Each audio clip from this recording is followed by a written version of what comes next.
gonna say, like, I think that lots of people have had this experience where they say to me, like, um, well, I've tried to do a grounding activity, or I've tried to do a breath work, or it just doesn't work for me, you know? And I've certainly had that experience too, because every day is a different day.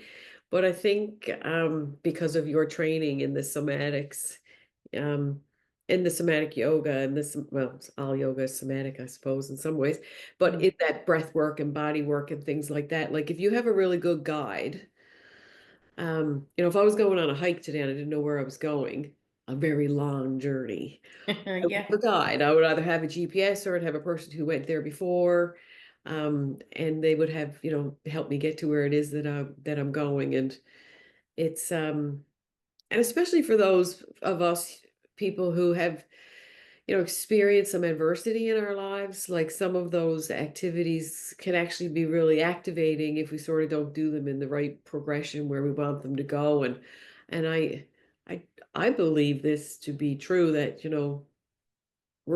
we find our way when we find the right teacher to help us understand how powerful this is. Like, Yes.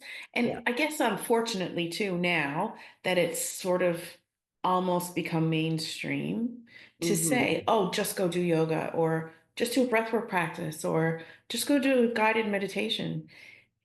It seems like, oh, this is another microwave packaged meal that we just do easily. And that is a mistake because breathing practices are not for everybody. So, Not for everybody. I do believe they can be for everybody, but they're not for everybody right away.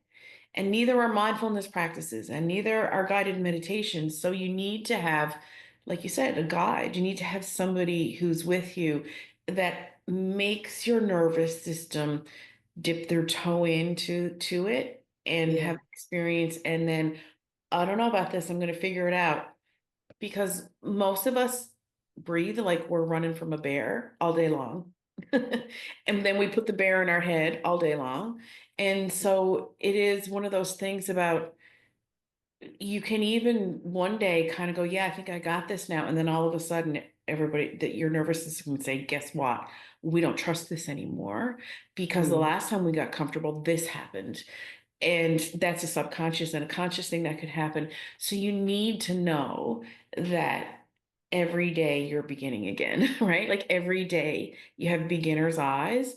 And I'm learning this every day too, right? Like we all are.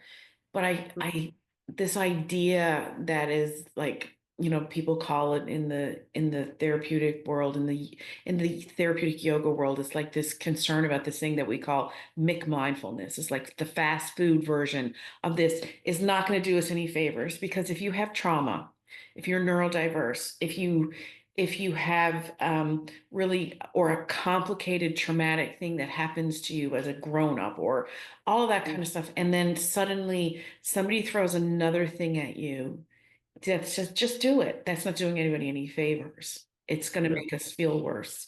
So all we want to do is let people lay this down for a minute and see what it feels like. And then you go back out into your life and have experiences from new eyes and things like that.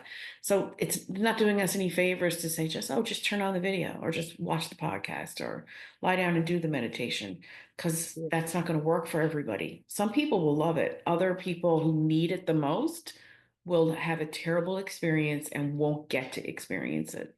Mhm. No.